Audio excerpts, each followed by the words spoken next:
Major पवन Kumar, Jat Regiment, 34वीं battalion, the Rashtriya rifles.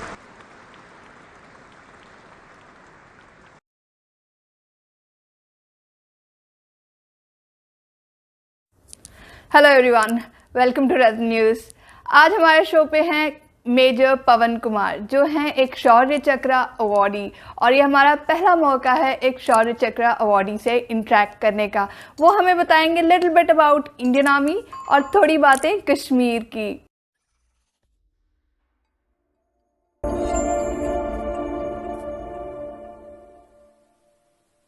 Major पवन कुमार ये कश्मीर में तैनात थे जब इन्होंने एक ऑपरेशन के दौरान कश्मीर के लॉन्गेस्ट सर्वाइविंग टेररिस्ट को मार गिराया। His is a very inspiring story of a man from a small town जो आज अपनी बहादुरी के लिए पूरे देश में जाने जाते हैं। हमने सर से इस ऑपरेशन के बारे में ज्यादा जानना चाहा। तो जैसे कि हम सबको पता है कि जैसे ये सब जो मिलिट्री ऑपरेशंस होते हैं, इनकी ज्यादातर जानकारियां कॉन्फिडेंशियल होती हैं, तो काफी चीजें तो मैं आपके साथ शेयर नहीं कर पाऊंगा, लेकिन मोटे तौर पर मैं आपको बता सकता हूँ कि मैं उड़ी में पोस्टेड था, उड़ी में एलसी पे, जनरली हम एलओसी बोलते हैं। तो वहाँ पे जो भी ऑपरेशंस होते हैं उनको एंटी इन्फिल्ट्रेशन ऑपरेशंस बोलते हैं। वहां से उस साइड से जो टेररिस्ट हैं वो इन्फिल्ट्रेट करके अपनी साइड आते हैं, तो हम उनको काउंटर करते हैं, मतलब anti infiltration operations. So we carry out those operations. So जो ये जिस ऑपरेशन में मुझे शौर्य चक्र मिला था, तो उस ऑपरेशन में हमने एक बड़ा इन्फिल्ट्रेशन बिट फॉइल किया था। उरी में 2017 के उस ऑपरेशन में जो टेररिस्ट उस दिन मारा गया था, वो एक बहुत ही शातिर टेररिस्ट माना जाता था, जिसका हाथ था 50 से ज्यादा किलिंग्स में, आईईडी ब्लास्ट, वेपन स्नैचिंग और मोबाइल टावर्स पे अटैक करने में। उस रात ये टेररिस्ट अपने 3 साथियों के साथ पाकिस्तान से वापस भारत में इन्फिल्ट्रेट कर रहा था, जब इंडियन आर्मी ने इसे अपनी फायरिंग से रोका। पर ये टेररिस्ट और उसके साथी अंधेरा, घनी झाड़ियों और बड़े पत्थरों का सहारा लेते हुए इंडियन आर्मी की टीम, जो मेजर पवन लीड कर रहे थे, उनसे एंगेज कर रहे थे। मेजर पवन जान गए थे कि इस टेररिस्ट को एक्यूरेट इनडायरेक्ट फायर से ही मार गिराया जा सकता है। मेजर पवन भारी गोलीबारी के बीच अपनी जान की परवाह ना करते हुए रेंगते हुए टेररिस्ट की ओर बढ़े।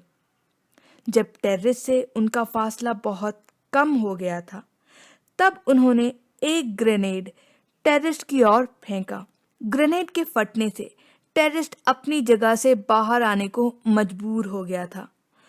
उसके बाद मेजर पवन ने एक भीषण क्लोज क्वार्टर एनकाउंटर में उस टेररिस्ट को मार गिराया। ये टेररिस्ट अपनी एनकाउंटर एक्सपीरियंस और अपनी कट्टरता यानी हार्डकोर टेररिस्ट के नाम से जाना जाता था। तो सबसे पहले जैसे आपने बताया कि वो बहुत ही हार्डकोर था, तो उसमें देखिए, हमको भी जो ट्रेनिंग दी जाती है तो हम भी हार्डकोर ही होते हैं। जितने वो हार्डकोर होते हैं, हमको ट्रेनिंग ऐसी दी जाती है कि हम उनसे डबल हार्डकोर होते हैं। तो ऐसा कुछ नहीं होता कि वो इतने साल से, हमको तो देखिए प्रॉपर ट्रेनिंग दी जाती है, टाइम टू टाइम हमारे अपग्रेडेशन, अपस्किलिंग होती रहती है। कोई गुरिल्ला वारफेयर, कोई हाई एल्टीट्यूड के कोर्सेज, डिफरेंट वेपन्स के कोर्सेज होते रहते हैं, एंड अपडेशंस चलते रहते हैं हमारे वहाँ पे। तो वो तो एक क्या मतलब अपने कैंप्स में रहते हैं, वो मतलब only thing with them is that they need not to fear their life, but same is with us. Why will we fear our life when अगर हमारे देश के अंदर आके किसी की जान लेने के लिए आ रहे हैं, तो हम क्यों अपनी जान गंवाने से पीछे हिचकिचाएंगे, क्यों डरेंगे। और दूसरी बात, जैसे आप बता रहे थे कि अपने आप को एक्सपोज किया, तो वो जरूरी था, क्योंकि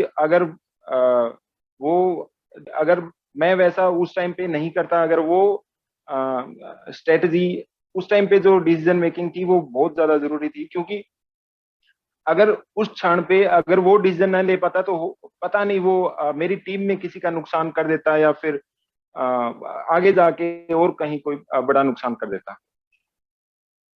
इस टेररिस्ट को पुलिस वाले मास्टर ऑफ डिस्गाइज कहते थे, क्योंकि ये काफी बार अपनी अपीयरेंस बदलता रहता था, जिसकी वजह से ये पुलिस के हाथ नहीं लग पाता था। ये हिजबुल मुजाहिदीन के चीफ सलाहुद्दीन के डायरेक्ट कांटेक्ट में रहता था और कुछ समय के लिए ये पाकिस्तान भी ट्रेनिंग के लिए गया था। इसका भारत वापस लौटना कश्मीरी अवाम के लिए बहुत ही खतरे की बात थी और इसीलिए मेजर पवन कुमार द्वारा इसे जब एलिमिनेट किया गया था तो ये इंडियन आर्मी के लिए बहुत बड़ी अचीवमेंट थी। मेजर पवन कुमार ने अपने कश्मीर टेन्योर में 200 से अधिक ऑपरेशंस में भाग लिया था और ये एक्सपीरियंस उनके बेहद काम आया। Ma'am, 200 plus operations is like we carry out operations daily. Daily operations होते भी, जो भी आर्मी में हैं वो सारे ऑपरेशंस करते रहते हैं। तो हर एक फौजी का, मैं सिर्फ मेरा नहीं, हर एक फौजी का एक गुड और बैड आपको बता सकता हूँ। बैड तो यही होता है कि मेरी टीम मेंबर में या मेरी टीम में या किसी मेरे अगर कोई क्षति पहुंचती है, अगर कोई नुकसान होता है, कोई कैजुअलिटी होती है, तो सबसे बुरा टाइम वही होता है। और अच्छा, अगर हम कोई भी सब ऑपरेशन अगर सक्सेसफुल होता है और हमारी टीम ठीक ठाक वापस आ जाती है बिना नुकसान के, तो वो सारे समय ही अच्छे होते हैं। हमने सर से जानना चाहा कि वो आर्मी में कब और कैसे शामिल हुए। This was coincidental ma'am. So I was preparing, मैं जैसे कि मैं अपनी ग्रेजुएशन के बाद I was staying in Jaipur. So it is like कि जो मिडिल क्लास और जो लोअर मिडिल क्लास हमारी जैसी जो फैमिलीज होती हैं, उसमें क्या होता है कि कोई आप अपना लक्ष्य निर्धारित नहीं कर सकते अनटिल अनलेस कोई आप एक फील्ड में बहुत ज्यादा आप स्किल्ड हैं। ग्रेजुएशन के बाद जैसे जैसे फॉर्म्स निकलने शुरू हो जाते हैं, हम फॉर्म्स फिलअप करना शुरू कर देते हैं। तो this was my first this form. Graduation के बाद जैसे ही सीडीएस का जो पहला फॉर्म फिल किया था, and I went through, and it was all coincidental that it was my first I gave first exam of CDS और फिर उसके बाद first SSB and then I made it। हमने सर से उनके जाट रेजिमेंट और आरआर यानी राष्ट्रीय राइफल्स के एक्सपीरियंस के बारे में भी पूछा। This is unbelievable। Yes ma'am, yes ma'am। Jat regiment is one of the best regiment ma'am. जैसा कि हम सबको पता है, एक बार की तो जैसे ही कमीशनिंग होती है तो उस टाइम पे जैसे हमको चॉइस मिलती है तो सारे सोचते हैं कि यार जाट रेजिमेंट अगर मिल गई तो क्या होगा। लेकिन बाद में कमीशनिंग होने के बाद सबको पता चलता है कि यार ये तो लोग सिर्फ अगर इनकी जो टोन है वो थोड़ी सी वैसी है, बाकी सबसे ज्यादा डोसाइल और सबसे ज्यादा ट्रस्टवर्दी जो लोग होते हैं वो जाट से होते हैं। एक बार अगर if you got anybody that in your team, then you need not to worry about anything. He'll take care of everything। RR is one of the most experience enriching place wherein one can learn, मतलब exposures जो daily जो varied experiences जो operations होते हैं, मतलब ma'am हम क्या बताएं, राष्ट्रीय राइफल्स में या इनफैक्ट जो वैली में जो भी बटालियंस जो डिप्लॉयड होते हैं वहां पे, तो वहां के जो एक्सपीरियंसेस है और जो एक्सपोजर है वो इतना वेरीड होता है मैम।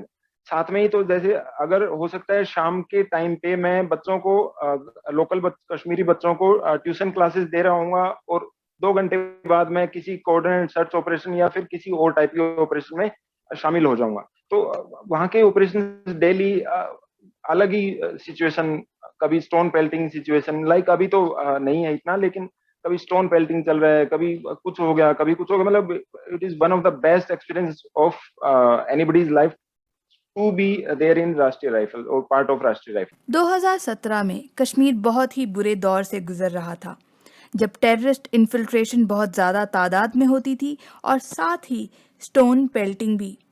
हमने सर से जानना चाहा कि उन दिनों और अब के कश्मीर में कितना बदलाव आया है। देखिए मैम, 2 चीजें हैं इसके अंदर।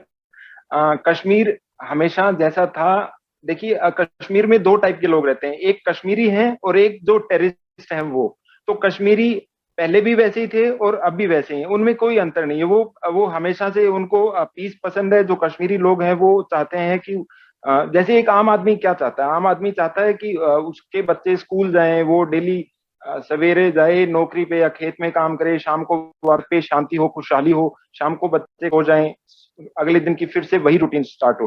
तो हर आदमी जैसा ही है, तो वो पहले भी अच्छे थे, अब भी अच्छे हैं तो उसमें। लेकिन दूसरी बात, जो टेररिस्ट हैं, सेपरेटिस्ट हैं, वो पहले भी वैसे ही थे और वो अब भी वैसे ही। नंबर थोड़े जरूर कम हो गए हैं, क्योंकि अभी जैसे कि ऑपरेशन ऑल आउट एंड वो सब जो अभी डेली ऑपरेशन शोपियां कुलगाम जो जिस हिसाब से ऑपरेशन चल रहे हैं, उनके नाम भी वो जो लोकल जो कश्मीरी लोग हैं, जो लोकल अवाम है, उनको तो खुशहाली और पीस ही पसंद है। तो वो उनको लगा है कि सेपरेटिस्ट का साथ देने में कोई फायदा नहीं है। उनके सबके बच्चे विदेशों में पढ़ाई कर रहे हैं और हमारे बच्चे ऐसे ही जबरदस्ती इसमें धकेल दिए जाते हैं। देखिए ऑपरेशन वाइज, जैसे ऑपरेशन वाइज अगर हम कहें तो लोगों और आगे बढ़ के आने लगे हैं और मदद करने लगे हैं सिक्योरिटी फोर्सेस की, पहले के बजाय और ज्यादा। कश्मीर फिर पीसफुल हो रहा है और ये बरकरार रखने के लिए इंडियन आर्मी और कश्मीरी एकजुट होकर प्रयास कर रहे हैं। Major Pawan Kumar, a small town boy who made a big name for himself in the Indian army.